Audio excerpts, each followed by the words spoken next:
اعوذ باللہ من الشیطان الرجیم بسم اللہ الرحمن الرحیم۔ السلام علیکم ورحمۃ اللہ وبرکاتہ۔ دعاؤں میں اثر کیسے پیدا ہوتا ہے؟ دعائیں پوری کیسے ہوتی ہیں؟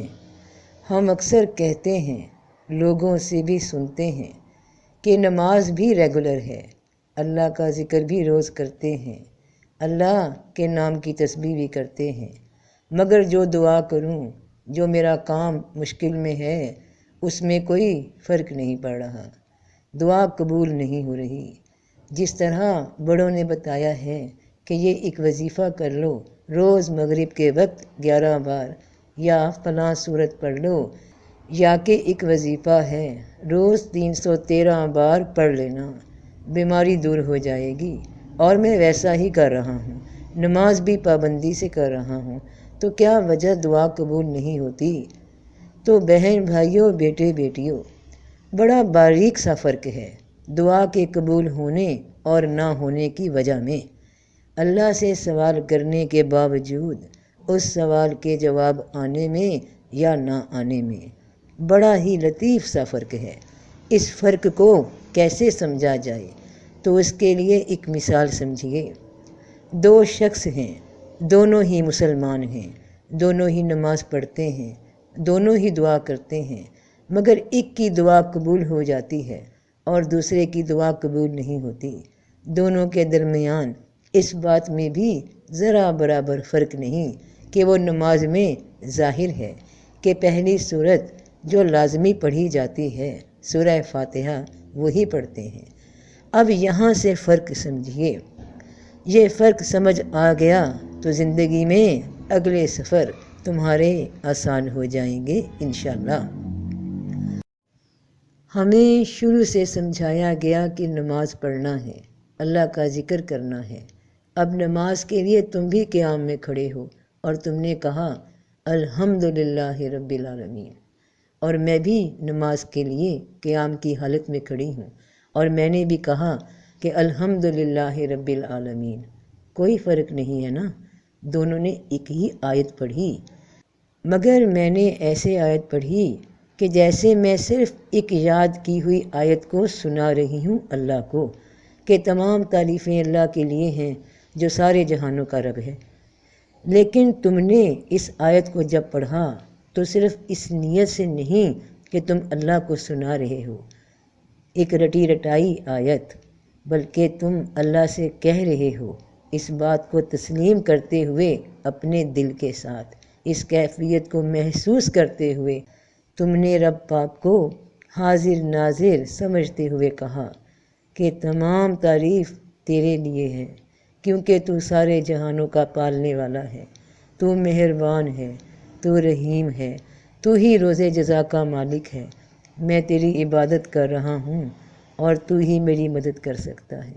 اور یہ سب کہتے ہوئے تمہیں یقین تھا کہ یہ سب سچ ہے، اور یہ سچ کے بعد اللہ کیونکہ الفاظوں کے پیچھے چھپی نیتوں کو جانتا ہے، وہ انسان کی اصلیت کو جانتا ہے کہ اس بندے نے مجھے سورہ فاتحہ سنائی نہیں، ایک بچے کی طرح یاد کر کے الفاظ ریپیٹ نہیں کر دیے، بلکہ یہ جو کہہ رہا ہے اسے محسوس کر رہا ہے، مکمل احساس کے ساتھ اس پہ یقین کر کے مجھ سے مدد مانگ رہا ہے کہ میں ہی مددگار ہوں۔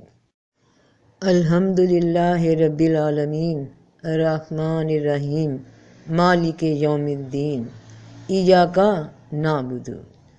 اے اللہ، میں تجھے ہی اپنا رب مانتی ہوں، میں تیری ہی عبادت کرتی ہوں، مجھے یقین ہے کہ تیرے سوا میرا کوئی مددگار نہیں، تو اس لیے ایاک نستعین، میں تیرے سے مدد مانگتی ہوں، اور پھر اس عمل کی نیت کے حال میں دعا قبول ہو جاتی ہے۔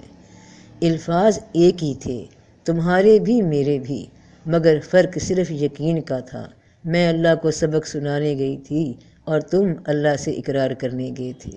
میں سنانے کی حد تک تھی، میں نے اس حد تک عبادت کو نماز سمجھا تھا کہ اللہ صرف سننا چاہتا ہے کہ وہ سب سے بڑا ہے، وہ مددگار ہے، تو مجھے اسی وقت ان الفاظ کی ادائیگی کرنے کی وجہ سے ایک ایک حرف پہ نیکی مل گئی۔ ہاتھ تجارت ہوئی اور میں اپنا حصہ لے کر آ گئی، اور مجھے محسوس تک نہیں ہوا کہ میں جو عرض لے کر گئی تھی وہ تو پوری نہ ہوئی، وہ قبول نہ ہوئی، البتہ جتنا کام کیا اس کا اجر لے آئی نیکیوں کی صورت میں۔ اب میں کرتی بھی تو کیا، سمجھتی بھی تو کیسے، کیونکہ سکھایا ہی یہ گیا کہ بس ڈیوٹی ہے، فرض ہے، نماز ادا کر دینا، وہاں پڑھنا، ریڈنگ کرنا، اور پھر تمہارا کام ختم۔ مگر تم نے وہاں جا کر یہ سنایا نہیں، بلکہ اقرار کرتے ہوئے، یقین کرتے ہوئے اس در پر جا کر اقرار کیا کہ ہاں تو ہی ہے رب العالمین، تو ہی ہے جو مجھ پہ مہربانی کرتا ہے، تو ہی ہے جو کل قیامت میں مجھے آگ کے عذاب سے بچا سکتا ہے، اور میں اس کا اقرار کرتا ہوں، اور تو جانتا ہے کہ میں تجھے ہی رب مان کر، اللہ مان کر تیرے سامنے حاضر ہوا ہوں، اور میں جانتا ہوں کہ جو ضرورت، جو مشکل، جو آرزو میرے دل میں ہے اس کو پورا کرنے میں تو ہی میری مدد کر سکتا ہے۔ ایاک نعبد و ایاک نستعین۔ بس یہ تھا وہ باریک سا، لطیف سا فرق جو تمہاری دعاؤں کو، التجاؤں کو قبول ہونے کی راہ میں رکاوٹ ہو جاتا ہے۔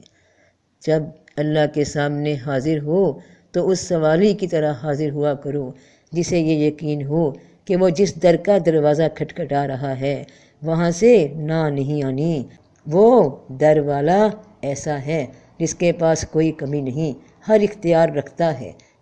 اب جا کے دوبارہ کبھی کہنا الحمدللہ رب العالمین، اس جذبے کے ساتھ کہ تم وہاں سنانے نہیں بلکہ وہاں بتانے جا رہے ہو کہ تم اس پہ یقین رکھتے ہو، تم اقرار کے ساتھ آئے ہو، تم عاجزی کے ساتھ آئے ہو۔